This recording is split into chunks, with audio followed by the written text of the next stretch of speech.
Sylvia Sales, and today we're going to discuss self confidence. We'll be discussing the different ways to portray that to others, as well as instances where self confidence is important and why you need to practice.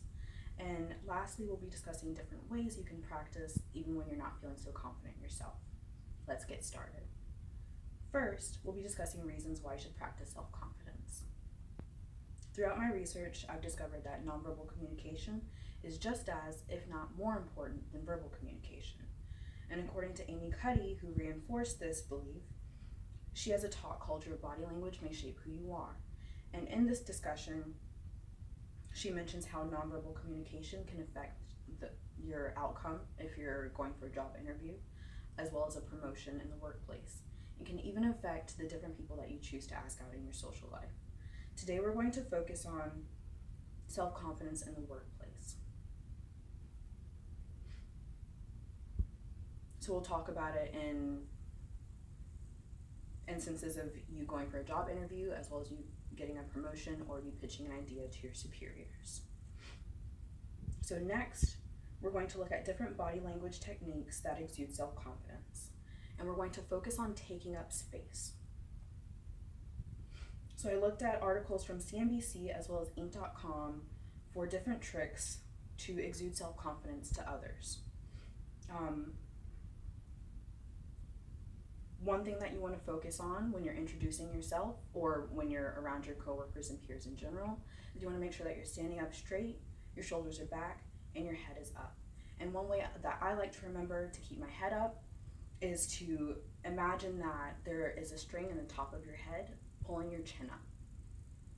When you bring your head down, it can exude insecurity as well as you feeling that you're small and you don't deserve recognition for your work or a promotion or more responsibility. And also, especially when you're interacting with your superiors, you want to make sure that you have eye contact at all times, as well as a strong handshake. And when I mention a strong handshake, I don't want you to go in and crush their hand when you give a strong handshake.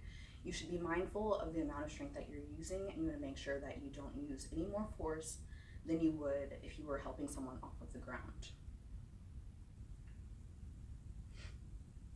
And when I mention taking up space, you want to make sure that you have open stances. You don't want to cross your arms in front of you or cross your legs when you're sitting. Both of these actions build up a wall between you and the people that you're interacting with. But if you take anything from this, I want you to remember to take up space when you're interacting with peers and coworkers in the workplace.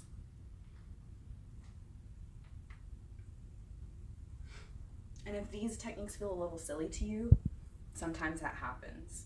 And we need to lean on the old adage, fake it till you make it. I do this myself often. If I have to go in for a job interview or if I have to speak with a superior, I may be nervous, my heart may be pounding, I may have sweaty palms, but I go in and I take a deep breath and I use a calm voice and I don't let them know that I'm nervous or insecure about the interaction that we're about to have. I lean back in my chair, and another tip from Amy Cuddy, who I mentioned earlier, is to do a power pose for 2 minutes before you take on your task at hand. So if you're going to go in for an interview, or if you're going to pitch an idea to your boss, they have many different power poses that you can practice for 2 minutes, and even that 2-minute practice has been proven in research to increase your level of confidence when you go in to speak with them. So one power pose called the Wonder Woman is to have your legs about hip width apart and your hands on your hips. And another one is if you were to keep your legs about hip width apart, and if you had a table in front of you to lean on the table as well. And those are a couple of different poses that you could practice in a bathroom or outside at your car before you were to go into an interview. And hopefully those would help you feel more confident and help you seem more genuine and sincere and deserving of what you're about to ask of the people that you're going to talk to.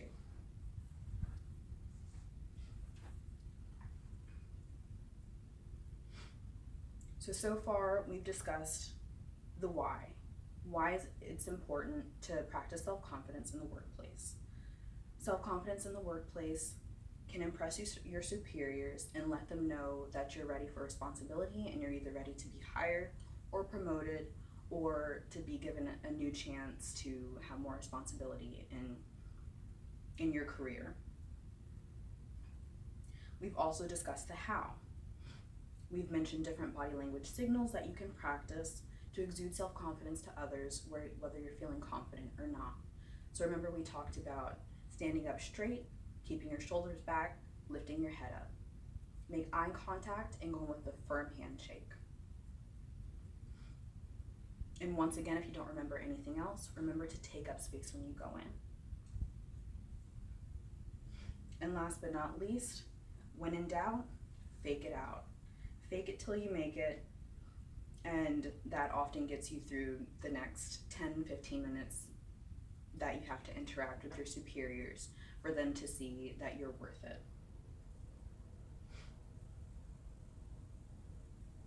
So next time you go in for a job interview, make sure to practice your power pose.